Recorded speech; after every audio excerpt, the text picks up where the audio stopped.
to set. Camera speed. Sound production, take one. Action! There's something to where you watch a movie, my AKAPADers. 1985 Legend by the greatest filmmaker of all time, Ridley Scott. He's still going. What's he, 90 right now? He's like as old as Woody Allen. And these two guys, they're individually a tour de force each. You watch a movie like this, and you say to yourself, where's the love for this movie? How come Legend hasn't surfaced as one of the greatest fantasy movies of all time? Why hasn't Legend surfaced as the greatest live action fairy tale?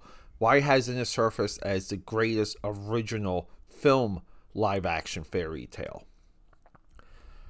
And it just seems like people say, oh, the Tom Cruise movie, and they blow it off. And I get pissed, because I watched this movie.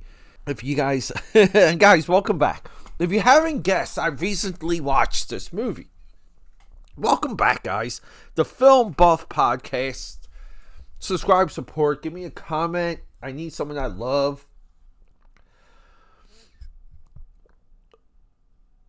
You watch this.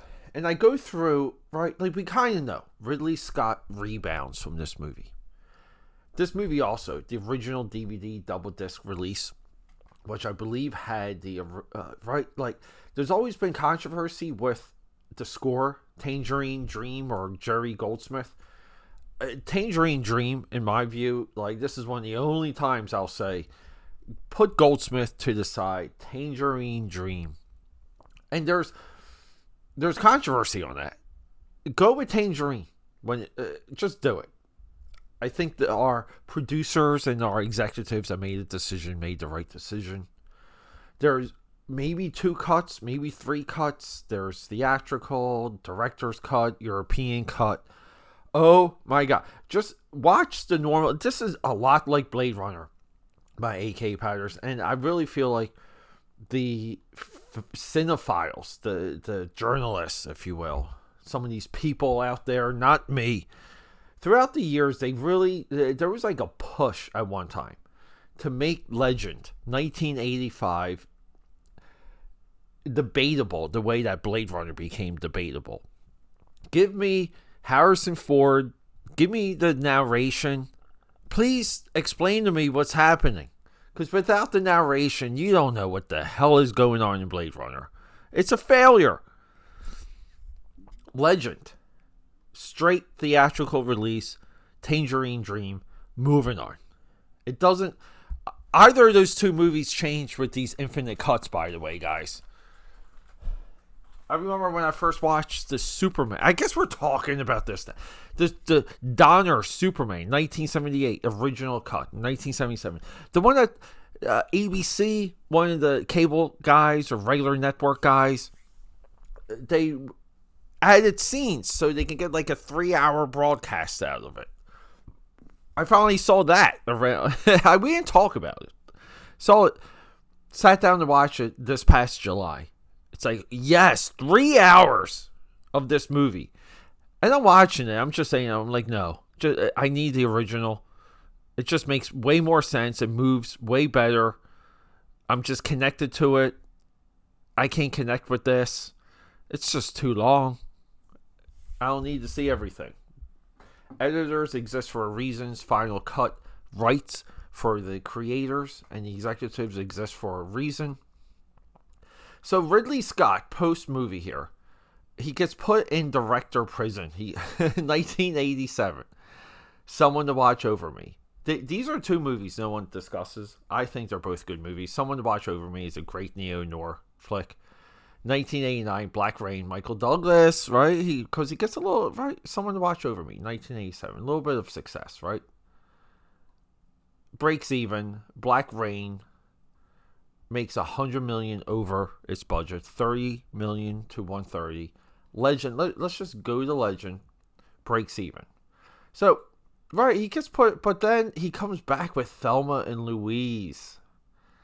Iconic movie, not as big as Black Rain, but It becomes iconic. And then in 1992, Ridley Scott says, "This is what makes him so good, guys." He says, "What you guys need is Christopher Columbus." And then Hollywood, in all of its glory, says, "You need competing Christopher Columbus movies." His makes $7 million off of $50 million. Now, the score for that movie by Vangelis. Holy crap, that's a boner. So Ridley Scott takes him a while to like form into Gladiator, Hannibal, Black Hawk Down, Matchstick Men, Kingdom of Heaven, one of the best period pieces of all time, right? But he becomes like an Oscar guy. Films get nominated, he wins a few, loses a few, right? All that fun stuff. So to cycle back to the 2-disc DVD release, which had like a clear cover. Again, let's talk about the documentaries. We love the documentaries for some of these DVD releases. There I learned that during the production of this movie, Legend, that Pinewood Studios, I believe that's where this was filmed. We are going from memory, even though I got stuff right in front of me here. Let's just talk. That's what we do here, guys. Let's talk movies. The studio burns down with the film sets. It doesn't just burn. It burns to the ground. So the movie got this reputation. The budget kind of goes up. It's a chaotic production. But you watch this movie, and you really have to say, by this point, like, does Ridley Scott just say he wants, like, does he have a way to communicate unlike any filmmaker we've seen? Does he just say, look, I want neon at the end of it. I want the devil to glow neon. They call him darkness in this movie. Look, I want there to be silhouettes in the black light, and we're going to shoot it in slow motion. But there's going to be snow falling. Look, guys, I want the unicorns and the horses to look this way when they run through the ravine. I want a little bit of water splash, please. Right? And he gets these shots in this movie. I mean, he's got enough shots between Blade Runner and Alien to make anyone instantly jealous. Like, your head spins. I mean, he gets that slow motion death scene. Michael Douglas's partner in Black Rain, too. The ending of Thelma and Louise, the monologue, and the way he shoots Brad Pitt in Thelma and Louise. He gets the stuff, guys. Visually, no one competes with you. You can say no one compete with the eye of Stanley Kubrick. You can say that, and there's all of this mumbo jumbo out there about that. Did Stanley Kubrick give us shots? Did he give us clippable and memeable things today that are echoed? Yes. But it's a failure of film criticism not to put Ridley Scott right with Mr. Kubrick. And we're just talking about his silly fantasy movies. I mean, every single one of his movies has this, by the way, guys. I mean, that's one of the reasons I watch Prometheus as much as I do. Prometheus has not left my rotation since I first saw that movie. That was back in 2012. That was one of the last movies I rushed to go see outside of Infinity War. So we get this modern day fairy tale that is a complete orgy on the eye. We get this concept of lost innocence early. Tom Cruise is amazing. Mia Sara is amazing. We got some of the best movie makeup of all time. We got one of the best scores, Tangerine Dream, of all time. Visually, Alex Thompson. So this is where you watch this movie, and let's just say this movie was a disaster, right? Because they wanted $100 million. They wanted $100 million from this movie. It cost $25 million. And you go through, right? we were saying this earlier. We know Ridley Scott goes into director prison, comes out of it pretty well. Alex Thompson, this is our cinematographer. Cinematographers are not held to standards on a film's failure the way directors are. But this guy gave us Labyrinth, the Sicilian, Track 29, let's go. Jeez. Mr. Destiny, Alien 3, Cliffhanger, Demolition Man. Like, oh my God, he's the guy that did Kenneth Branagh's Hamlet. So he's fine. But then, you get a little concerned about the producer. Producer's fine. Where's he at? Let's talk about him. Aaron Mitchell. Jeez. What a filmography. Legend. So he does The King of Comedy. That's his first film. That's a movie that they mined for the Joker. One of Scorsese's most underrated. It's still at this point. 85, he produces Brazilian Legend, two of the most visual movies in Hollywood history, both through Universal. Both are flops, right? What does Universal do? 10 off of 15. Legend breaks even. King of Comedy is 3 off of 20 million. It's amazing.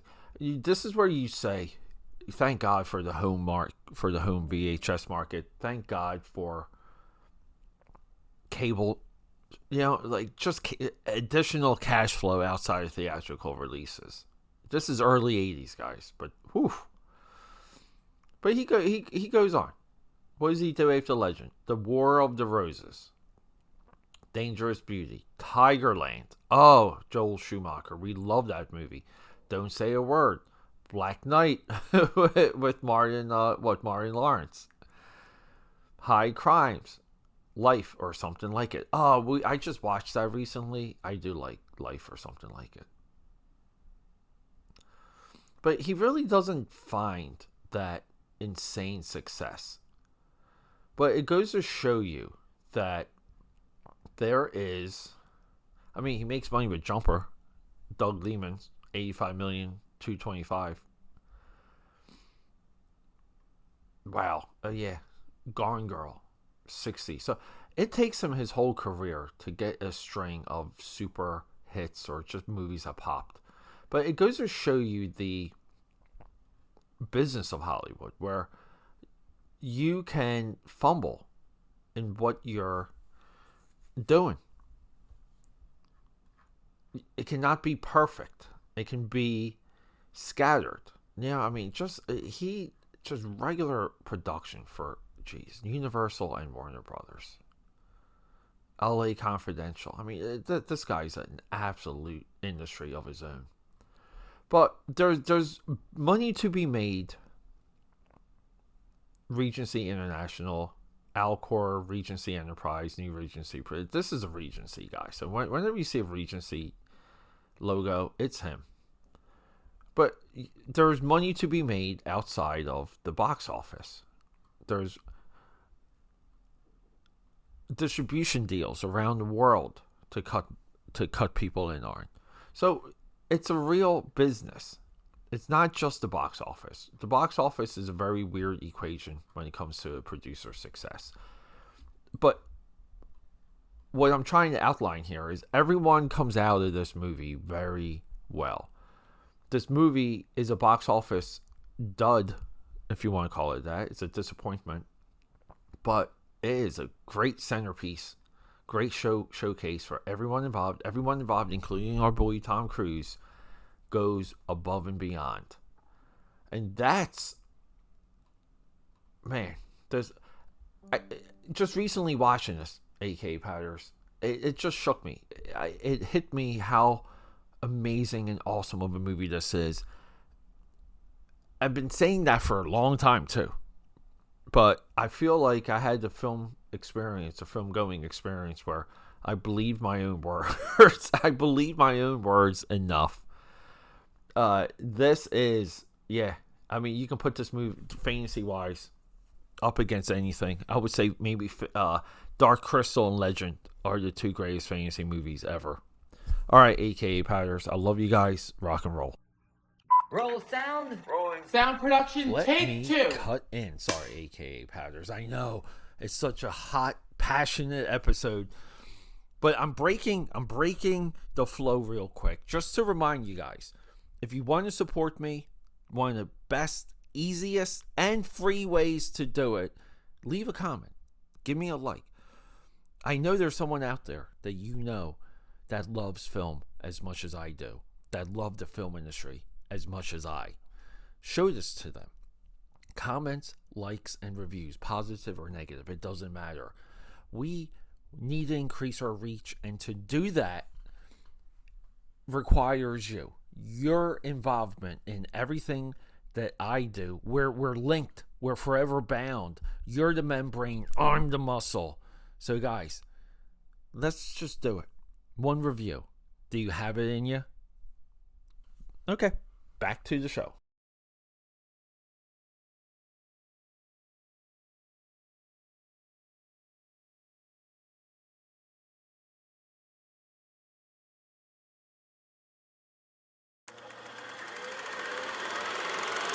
Okay, that's a wrap.